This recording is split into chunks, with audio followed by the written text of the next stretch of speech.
Alors, une question qu'on nous pose régulièrement, donc les menuisiers veulent pouvoir créer des meubles avec plusieurs faces de tiroirs et des prises en main. Donc les fameux profils en alu que l'on encastre dans les côtés de meubles.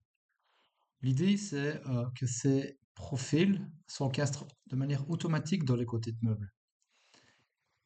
L'idée également serait que, exemple, le client décide d'avoir trois faces de tiroir plutôt que deux, et bien de pouvoir modifier très rapidement ces prises en main.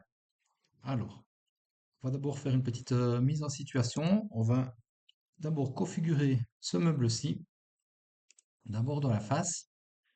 Alors déjà, pour la prise en main supérieure, on va demander un retrait à notre face par rapport au caisson. Dans la division de face, on va lui dire que c'est un tiroir, comme ceci. OK. Ensuite, on va demander 30 mm d'espace entre les divisions de face. Et là, on va en prendre deux, tout simplement, impliqués. Voilà, mes deux faces sont générées. OK. On va pas s'occuper des tiroirs, c'est pas ça que l'on veut faire aujourd'hui. Je vais déposer mon meuble.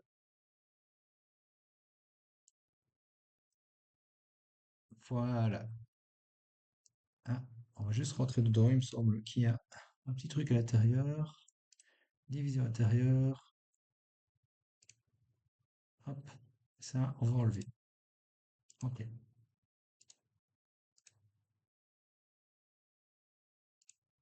Voilà. Donc, notre meuble ici, on va le copier plusieurs fois hein, pour avoir quelque chose de visuel. OK. Comme ceci. Alors, première chose, on va devoir importer d'un fournisseur le profil en alu. Donc, je vais aller le chercher sur Internet. Alors, j'ai téléchargé Click2Cat ici, auparavant. J'ai été chercher mon profil chez FLE pour ne pas le citer. Hop, je vais l'insérer. Et Click2Cat fait le travail.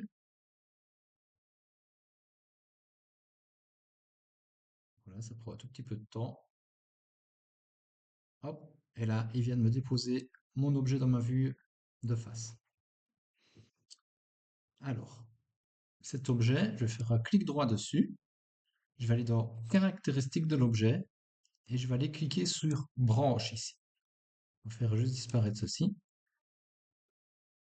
Ajouter formulaire.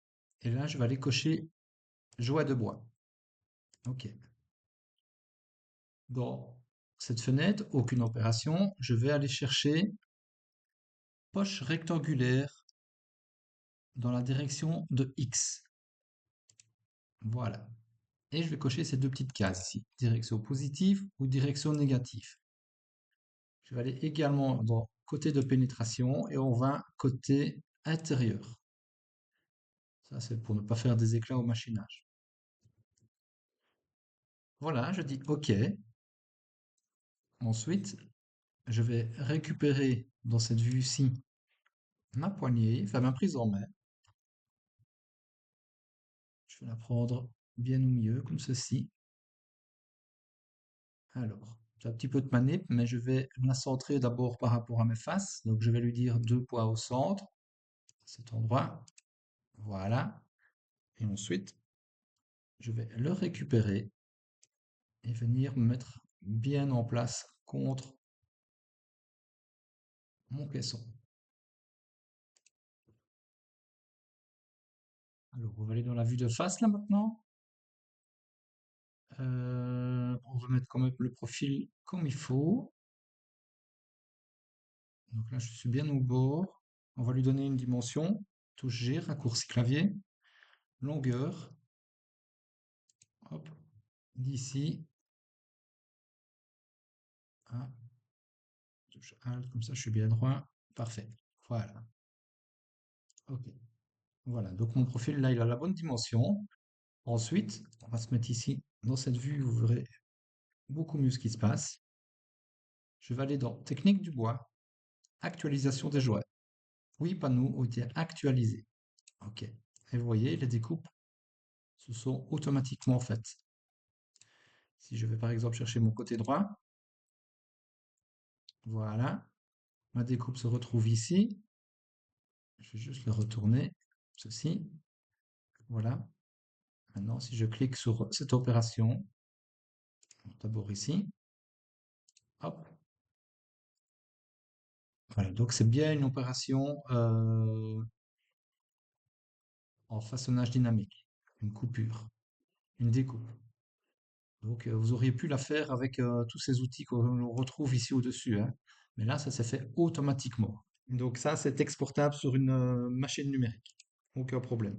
Pas de problème de X, Y, Z, c'est parfaitement en place.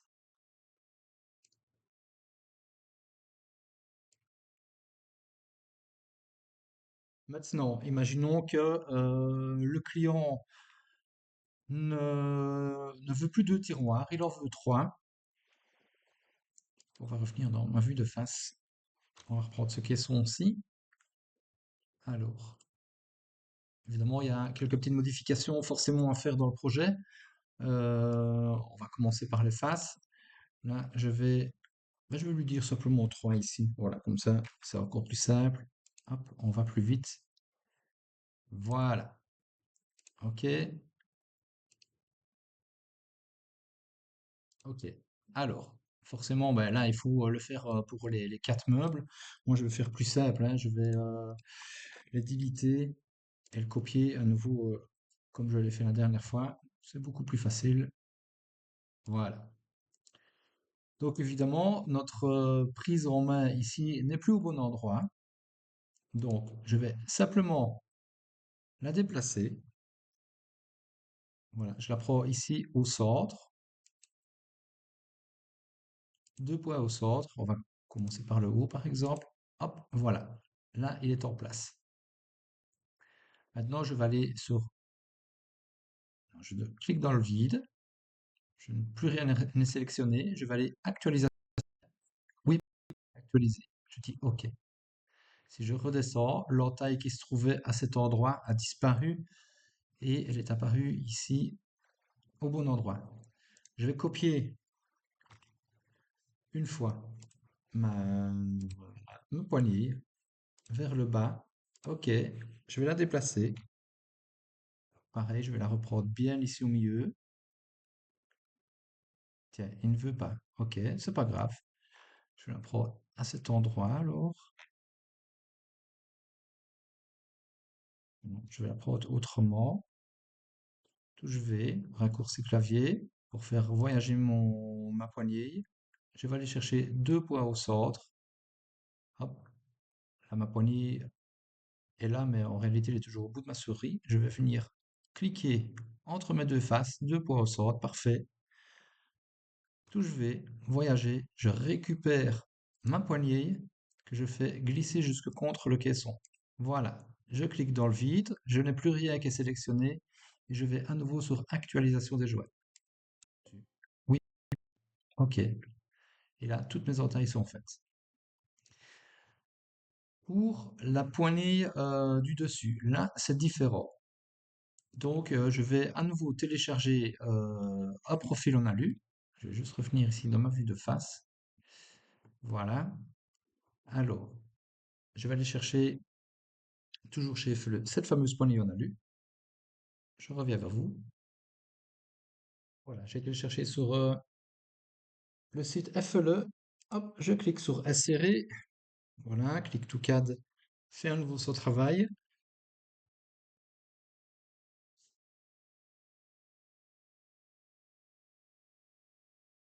On le dépose dans la vue de face. Pareil, on va aller clic droit sur le profil, caractéristique de l'objet. On clique sur branche, ajouter formulaire, joie de bois. OK. Aucune opération. À nouveau, je vais aller chercher poche rectangulaire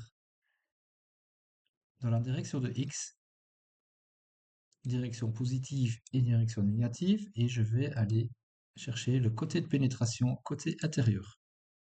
Ok, pareil, on va le mettre en place.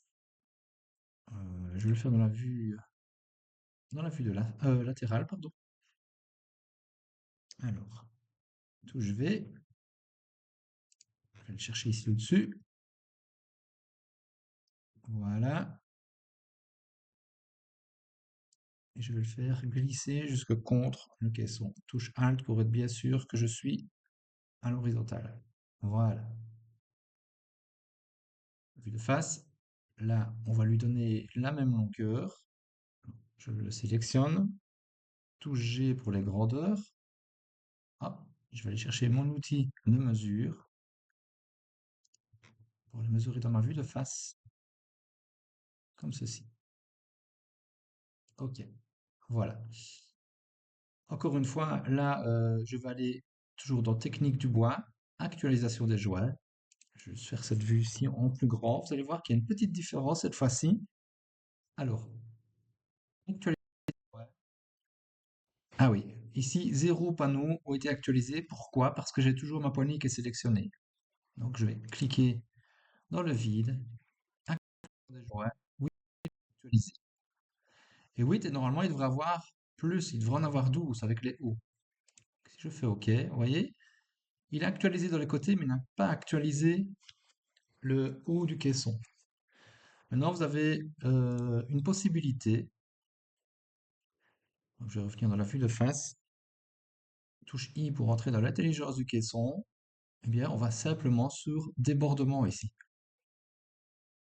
Et là, je lui fais un débordement de, je pense que c'est 23 mm. OK, OK, voilà. Et donc, là, notre prise en main est parfaitement adaptée à notre caisson.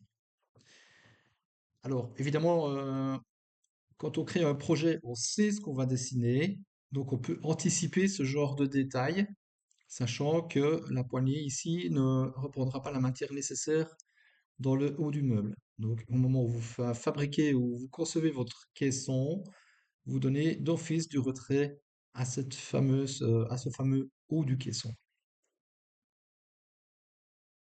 Alors, je n'ai pas encore tous les secrets, mais il est possible qu'on sache le faire. Dès que j'ai l'info, je vous la ferai parvenir. Voilà. Donc, eh bien voilà, j'espère que que ça vous servira. Euh, En tout cas, c'est le moyen le plus rapide de pouvoir modifier vos projets dans un cas où le client change d'avis, deux faces, trois faces, une face plus grande ou autre. Voilà, donc je vous invite à créer vos poignées. Évidemment, une petite chose que je ne vous ai pas montré, mais une fois que la poignée est créée, clic droit, enregistrer l'objet et vous allez l'enregistrer dans vos catalogues pour ne pas le perdre, comme ça vous l'avez toujours à portée de main. Voilà, à bientôt pour le prochain tuto.